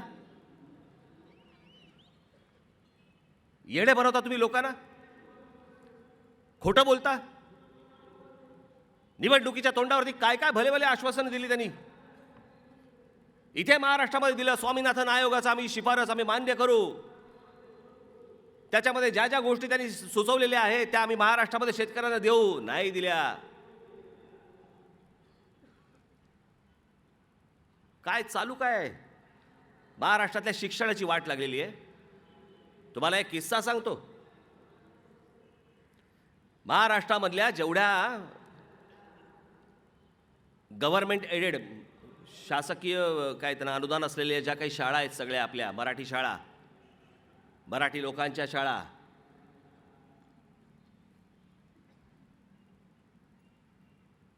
आज अशा शाळांमध्ये 25% अल्पसंख्याकांसाठी आरक्षित ठेवण्यात आलं आहे. जे काँग्रेसच्या सरकारच्या वेळेला झालं आणि आता भाजपच्या सरकारच्या वेळेला ते अजून टाईट केलं आहे की नाही तुम्हाला दिलंच पाहिजे. सर्व शाळांना नियम काय लावले की तुम्ही 1 किलोमीटरच्या परिघामधली मुलं फक्त घेऊ शकता, त्याच्या बाहेर घेऊ शकत नाही. परंतु अल्पसंख्याक या खाली जर समजा तुम्हाला मुलं घ्यायची असतील तर ती 1 किलोमीटरच्या बाहेरची पण चालतील. आज माझ्या महाराष्ट्रामधला जो मुसलमान आहे, जो मराठी मुसलमान आहे, ज्याच्याकडे सगळं वातावरण मराठी असतं, आज तो मुसलमान नाही. परंतु बाहेरून आलेले जे आहेत, जे आज या मुंबईत वास्तव्याला आहेत, हे असली मुलं सगळी मराठी शाळांमध्ये येत आहेत. मी या बालमोद विद्या मंदिरमध्ये शिकलो. हे बालमोद विद्या मंदिर असेल, साने गुरुजी महाविद्यालय असेल, सरस्वती विद्या मंदिर असेल, इतर सगळ्या मराठी जेवढ्या शाळा आहेत या शाळांमध्ये मी जेव्हा शाळेत जात असे, मला आठवते सकाळी शाळेमध्ये गेल्यानंतर पहिल्यांदा सरस्वती वंदना होत असे. आजही होते. परंतु महाराष्ट्र राज्याच्या बाहेरून आलेले जे मुसलमान आहेत त्यांची मुलं ज्या वेळेला अल्पसंख्य या नावाखाली ज्या वेळेला हे सरकार आतमध्ये भरतं, त्या सरस्वती वंदनेच्या वेळेला ती मुलं शाळेच्या बाहेर उभी राहतात. आम्ही आतमध्ये येणार नाहीत, तुमची प्रार्थना झाल्यानंतर आम्ही आतमध्ये येऊ. मग येता कशाला? आज अनेक असे मुस्लिम मुलं आहेत महाराष्ट्रामधली आहेत जी अनेक मराठी शाळांमध्ये शिकली, तेव्हा कधी प्रश्न आले नाहीत, निर्माण झाले नाहीत. आणि आता हे जे बाहेरून सगळे आलेले आहेत, मी जे सतत ओरडून तुम्हाला जे सांगतोय ना, हे बाहेरून काय भरणा येतोय महाराष्ट्रामध्ये. आता ही माणसं येऊन आमच्या शाळांमध्ये टेबलावरती जोरात हात आपटत सांगतात की स्कूल हमारे हिसाब से चलेगी. मुख्यमंत्र्यांना सांगून झालं. मी म्हटलं तुम्ही केंद्रात बोला, सरकार तुमचंच आहे. 2दा सांगितलं, 3दा सांगितलं, काही नाही झालं. एके दिवशी मोहनराव भागवत इकडे आले होते. मोहनराव भागवतांना भेटायला गेलो मी. म्हटलं मोहनराव हे काय, असा सगळा प्रकार सुरू आहे. मी तातडीने लक्ष घालतो. याला झाले आता 8 महिने. मी त्याला एवढंच फक्त सांगितलं, म्हटलं तुम्ही एक काम करा, मुख्यमंत्र्यांना सांगा कानाडोळा करा, बाकी मी बघतो. त्यावरती मोहनराव भागवत बोलले नको नको असं काही करू नका.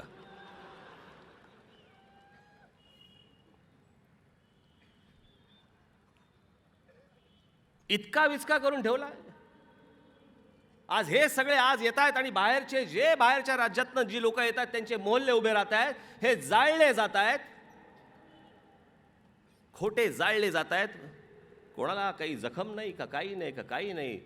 आणि मग तिथे पक्की घरं 2-2, 4-4 मजल्याची पक्की घरं बांधली जात आहेत. हे संपूर्ण फक्त महाराष्ट्रात होतंय, हे आपल्या मुंबईत होतंय, हे आपल्या मुंबईत घडतंय. आमचा मराठी माणूस हा बेसावत. मगाशी सांगितल्याप्रमाणे आमचेच अधिकारी कुंपण शेत खात आहेत. छोट्या छोट्या चिरीमिरीसाठी म्हणून ह्या सगळ्या गोष्टी आपण आपली जागा विकतो.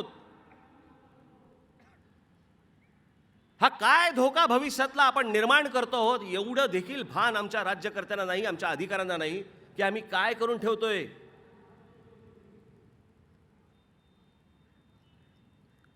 आज या संपूर्ण मुंबई शहरामध्ये जाणारी ही जी मेट्रो आहे, अनेकांना वाटतं नाही नाही चांगलं आहे, चांगलं सांगून ठेवतो तुम्हाला, धोका सांगून ठेवतो आत्ताच.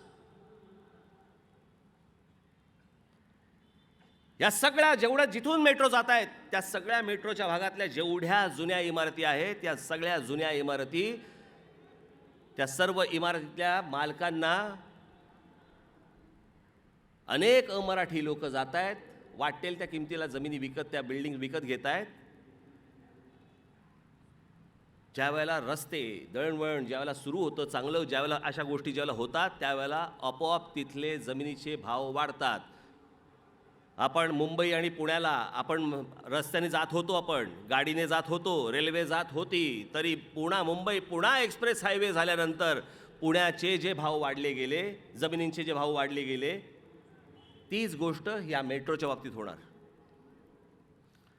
आणि संपूर्ण मेट्रो ज्या संपूर्ण मराठी पट्ट्यांमधनं जाते, या मराठी पट्ट्यांमधल्या जेवढ्या इमारती आहेत तिथलं मराठी माणसाचं अस्तित्व संपवून इतर लोक तिथे इमारतीमध्ये कसे आणले जातील याच्यासाठी प्लॅनिंग सुरू आहे.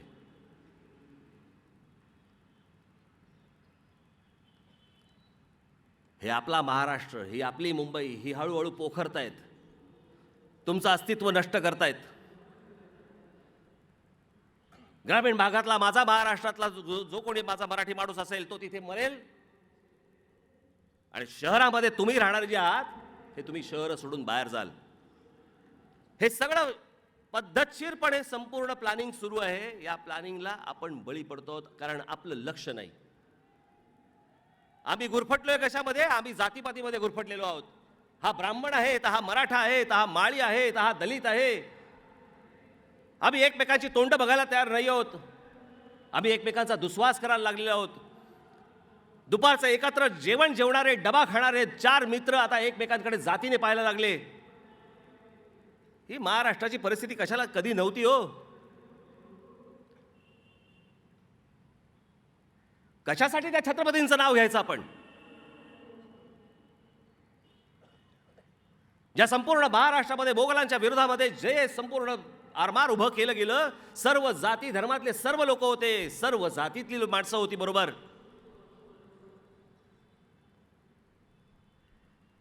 सर्व जाती एकत्र आल्या आणि सर्व जाती एकत्र येऊन त्यांनी मोगलांना टक्कर दिलेली आहे. तो हा महाराष्ट्र महाराजांचा. आज एकमेकांकडे जातीने बघतोय आम्ही,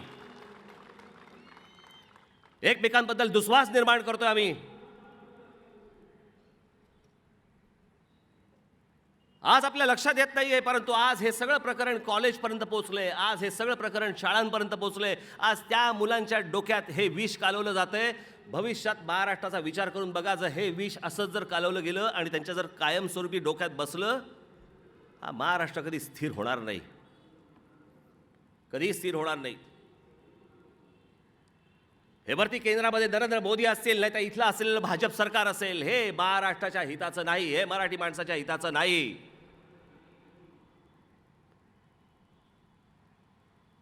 आणि म्हणून मी तुम्हाला आज सांगतोय, 1947 साली भारताला पहिलं स्वातंत्र्य मिळालं.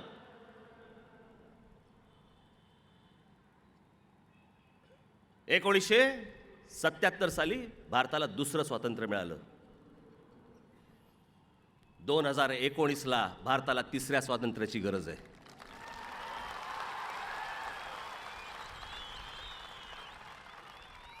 नरेंद्र मोदीने एक घोषणा दिली होती ना, काँग्रेस मुक्त भारत करूया म्हणून.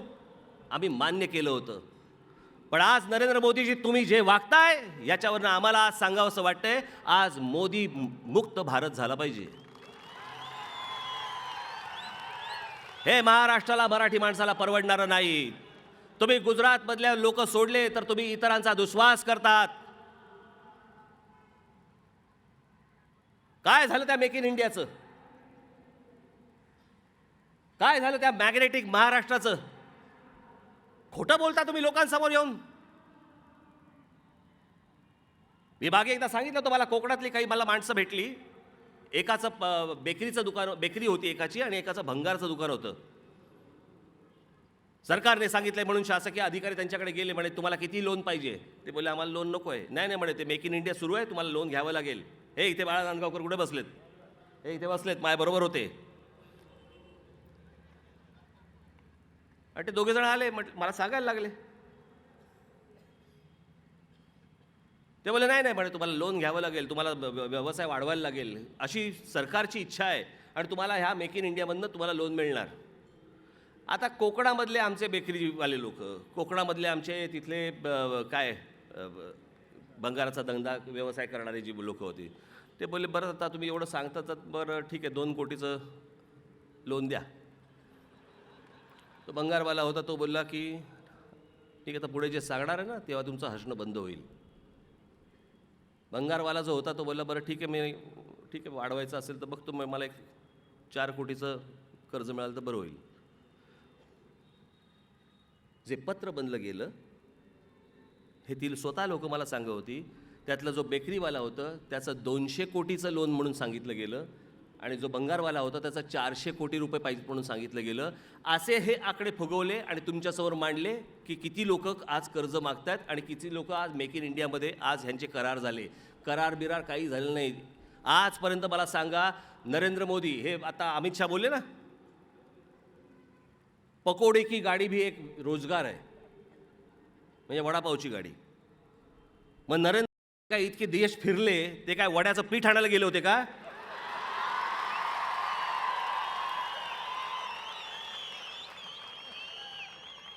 जगभर एवढे फिरले, 1 रुपया आलेला नाही भारतामध्ये, 1 रुपया.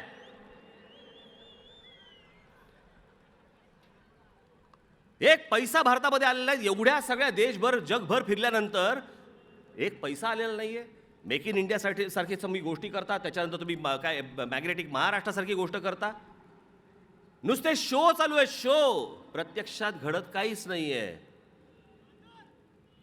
यांच्याकडे द्यायला पैसे नाहीयेत. कर्जमुक्ती द्या म्हणून आमचा शेतकरी सांगतोय, त्या शेतकऱ्यांना आम्हाला कर्जमुक्तीसाठी यांच्याकडे पैसे नाहीयेत. नुसत्या नवीन नवीन कल्पना आणि नवीन नवीन घोषणा करायच्या फक्त.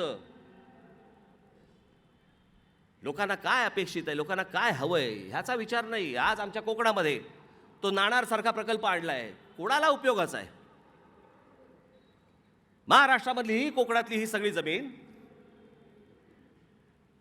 ही संपूर्ण जमीन ही खरं तर टुरिझमसाठी इतकी उत्तम जमीन, इतकी उत्तम गोष्ट, तिथे असले प्रकल्प आणताय तुम्ही. लोकांना विचारत नाही तुम्ही. बळजबरीने त्या आमच्या शेतकरी बांधवांच्या जमिनी विकत घेताय तुम्ही, काढताय त्यांच्या जमिनी.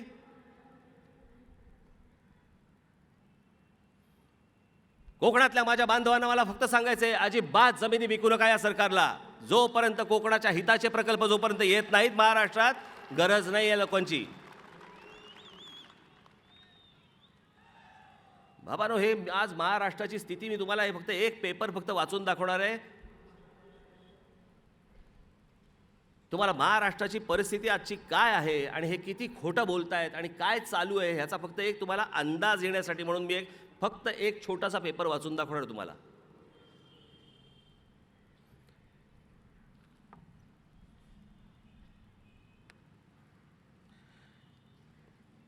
Indian Space Research Organisation, ISRO, कल्पना असेल ना आपल्याला. आणि स्पेस ॲप्लिकेशन सेंटर या 2 संस्थांनी दिलेला त्यांचा रिपोर्ट आहे. आणि त्या रिपोर्टमध्ये त्यांचं असं म्हणणं आहे, बघा काय म्हणतायत ते. जे मी 2009 साली जे सतत सांगत होतो की मराठवाड्यामध्ये फिरल्यानंतर मला मिळालेली माहिती काय आहे, आज ते इस्रो सांगतंय. आणि ते असं सांगतंय की महाराष्ट्रामधलं 46% जमीन महाराष्ट्रातली याचं वाळवंटीकरण होतंय, वाळवंट होतोय.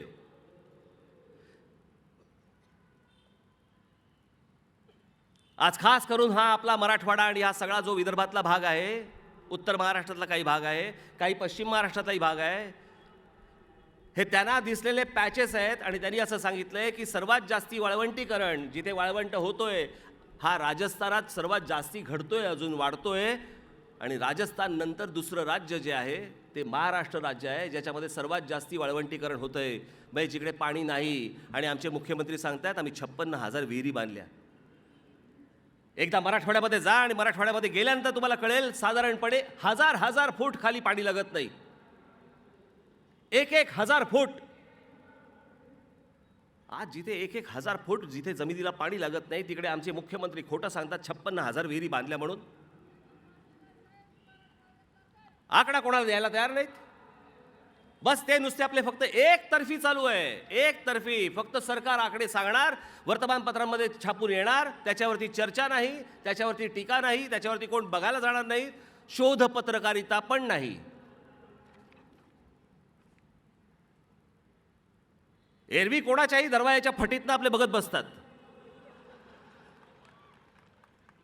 पण आत्ताच्या सरकारबद्दल कोणी काही लिहायला तयार नाही. लिहितील ते थोडंसं लिहितील, संपला विषय. आज या अशा परिस्थितीमधनं महाराष्ट्र चाललेला आहे, अशा परिस्थितीनं देश चाललेला आहे. हा मोदी मुक्त भारत जर करायचा असेल, माझं या देशातल्या सर्व राजकीय पक्षांना आव्हान आहे की सगळ्यांनी एकत्र या, एकत्र लढा यांच्या विरोधात.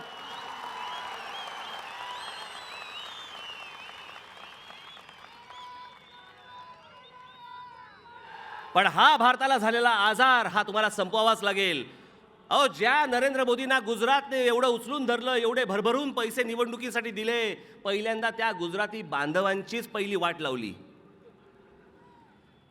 नोटबंदी केली, मग जीएसटी लावला. आज गुजरातमध्ये मोर्चे निघतायत. आज एक गुजराती बांधव आज नरेंद्र मोदीबद्दल चांगलं बोलायला तयार नाहीये. आज गुजरातमधला जो रिझल्ट आला तो काय सांगतो? हेच सांगतो.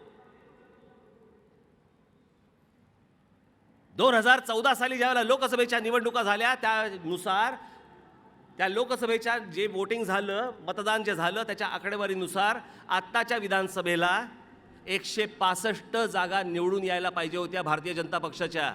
165. त्याच भारतीय जनता पक्षाच्या आज 99 जागा आल्या. म्हणजे 165 वरनं 99 वरती आलेत. आणि त्याच गुजरातमध्ये आज काँग्रेस जवळपास 81-82 पर्यंत आली. राष्ट्रवादी काँग्रेसने जर समजा काही जागा लढवल्या नसत्या तर कदाचित 7-8 अजून काँग्रेसच्या वाढल्या असत्या. आज ही परिस्थिती आज जर समजा गुजरातमध्ये जर समजा नरेंद्र मोदींची होत असेल तर विचार करा देशामध्ये आज काय परिस्थिती आहे.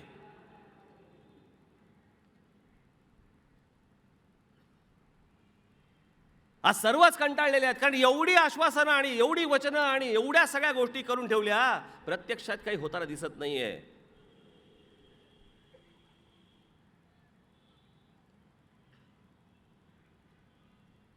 आज या सगळ्या लढ्यासाठी तुम्हाला तयारीला लागावं लागेल, तुम्हाला उभं राहावं लागेल. निवडणुकांना वेळ आहे, त्याचं पण एक काहीतरी तंत्र सुरू आहे नवीन. कारण निवडणूक आयोगाने सांगितलंय की ते काय ते तुम्हाला मतदान केल्यानंतरची चिठ्ठी येते ना, तुम्ही मतदान केल्याचं काहीतरी मशीन, काय ते मशीन, EVM नाही रे, हां तेच ते, तो कळलं ना तुम्हाला. ते नियमानुसार ज्या वेळेला निवडणुका होतील पुढल्या वर्षी एप्रिलमध्ये, तेव्हा ते मशीन वापरलं जाईल. ते मशीन वापरलं जाऊ नये आणि आत्ताच्याच मशीन्सवरती निवडणुका व्हाव्यात याच्यासाठी ह्यांचे काहीतरी नोव्हेंबर-डिसेंबरमध्ये निवडणुका घेण्याचं काहीतरी सुरू आहे. परंतु आत्ता ज्या 3 पोटनिवडणुका झाल्या उत्तर प्रदेश आणि बिहारमध्ये, त्याने जो फटका बसला त्याने ते माघारी आलेत परत.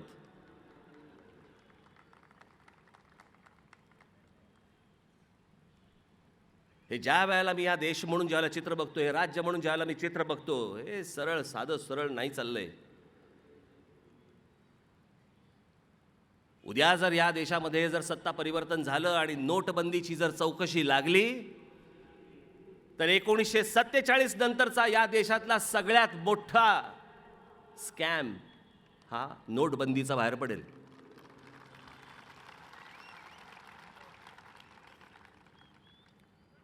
जे बोललं जात होतं ते आज दिसत नाहीये, होतानाही दिसत नाहीये.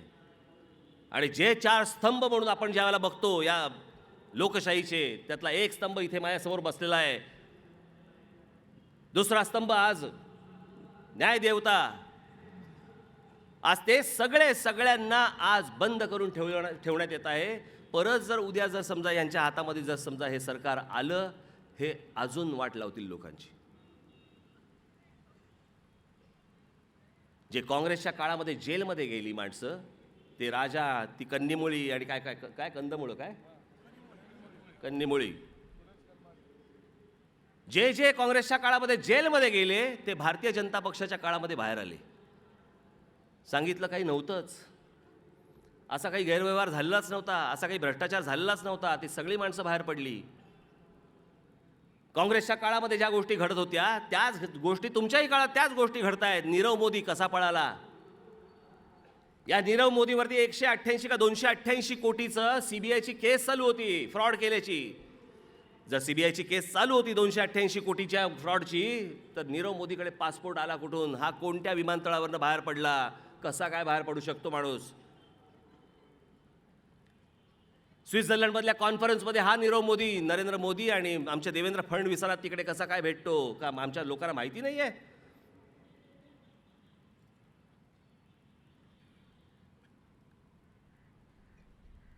ते तिकडे मल्ल्या गेले, तो अजून कोणतरी चोक्सी, हे सगळे हे 11,000 कोटी आणि हे त्यांचे जे काही काय काय अजून काय 56,000 कोटी अजून जे काय काय आकडे येत आहेत, हे आकडे हे आपल्या देशातले पैसे बुडालेले आहेत, हे गेलेले आहेत. आता ते भरायला परत तुमच्या खिशात हात घातला जाणार. त्यावेळेला जागृत राहा. या अशाच घटना घडणार, असेच तुम्ही पिळले जाणार. हे असे वागणाऱ्या लोकांना जोपर्यंत तुम्ही झटका देत नाही, तुम्ही धक्का देत नाही, तोपर्यंत हे घडणार नाही. आज महाराष्ट्राला देखील महाराष्ट्रावरती प्रेम असणारा, मराठी माणसावरती प्रेम असणारा, महाराष्ट्राचा उत्कर्ष बघणारा अशा प्रकारचा मुख्यमंत्री महाराष्ट्राला लाभणं गरजेचं आहे. आज ती कर्नाटका बघा, स्वतःच्या राज्याचा झेंडा काढला त्यांनी. ते नाही जुमानत दक्षिणेतील सगळी राज्य. त्यांच्याकडे तो बैलांचा तो काय शर्यत असते का काय असते, जलीकुट्टी, काय जलीकट्टू. त्या जलीकट्टूवरती ज्याला सुप्रीम कोर्टाने ज्याला बंदी आणली बघा, त्यांचे सगळे कलाकार बाहेर पडले. विश्वनाथ आनंदपासून ते त्यांच्या चित्रपटातले सगळे कलाकारपासून सगळे जेवढे जण होते, AR रहमानपासून सगळे जण बाहेर आले, रस्त्यावर आले. नाही झालं पाहिजे, केंद्र सरकार बंद. सुप्रीम कोर्टाने दिलेला निर्णय गेला, बाजूला सरला, त्यांनी त्यांची गोष्ट केली. आज आमच्याकडे ज्या वेळेला आमचे सण साजरे करायची वेळ येते, आमचीच लोक आडवी जातात. आज आमच्या लोकांना समजत नाही हा दहीहंडी हा सारखा खेळ. ठीक आहे, त्याच्या सगळ्या गोष्टी त्याची काळजी घेतलीच पाहिजे. कोणी जखमी होता कामा नये, कोणी दगावता कामा नये, कोणी जाता कामा नये. परंतु तो आजपर्यंतचा पारंपरिक जो काही सण आहे तो या मुंबईमध्ये महाराष्ट्रात साजरा झालाच पाहिजे.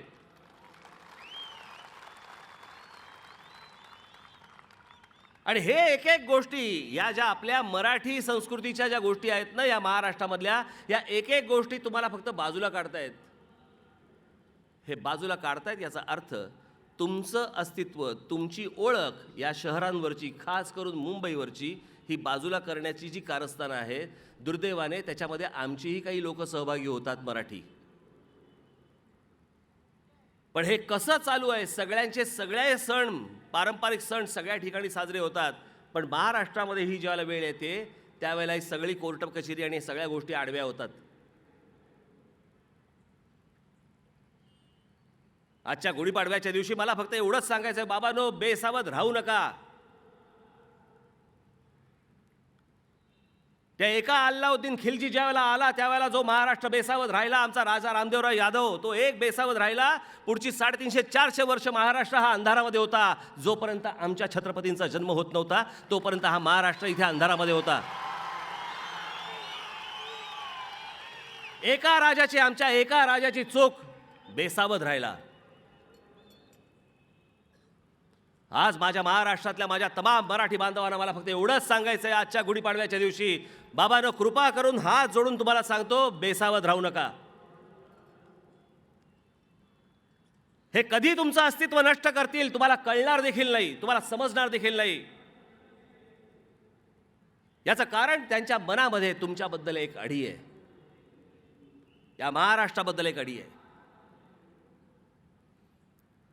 या माझ्या महाराष्ट्रामधले जे संत पुरुष आहेत ज्यांनी या देशाला विचार दिला, देशाला एका तरी राज्याच्या पाठ्यपुस्तकामध्ये आमच्या छत्रपती शिवाजी महाराज असतील, लोकमान्य टिळक असतील, आमचे स्वातंत्र्यवीर सावरकर असतील, आमचे बाबासाहेब आंबेडकर असतील, आमचे ज्योतिबा फुले असतील, कोणातरी बद्दल धडा तरी एक आहे का हो, एखादा छोटासा धडा? ज्या या महाराष्ट्राने या देशासाठी इतकं योगदान दिलेलं आहे त्यांच्याबद्दल वाच्यता देखील नाही कुठच्या पुस्तकांमध्ये.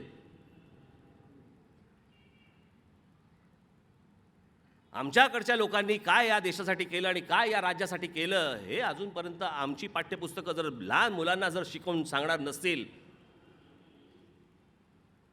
कोण आपल्या महाराष्ट्राबद्दल चांगलं बोलेल? किमान हे महाराष्ट्रामध्ये तरी झालं पाहिजे. हे सगळे असंख्य विषय आज इथे महाराष्ट्रामध्ये आ वासून पडलेले आहेत आणि आमचे मुख्यमंत्री गाणं गात आहेत.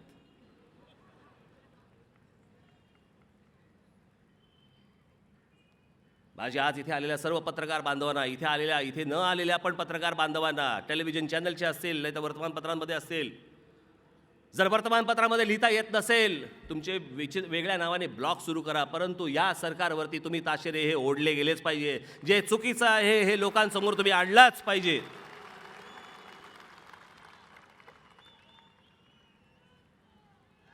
आज सगळ्या गोष्टी जर दाबून राहणार असतील तर याला काही लोकशाही नाही म्हणत, ह्याला काही चांगले दिवस नाही म्हणत, याला काही अच्छे दिन नाही म्हणत.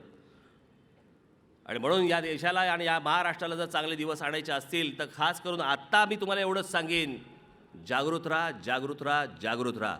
जय हिंद, जय महाराष्ट्र.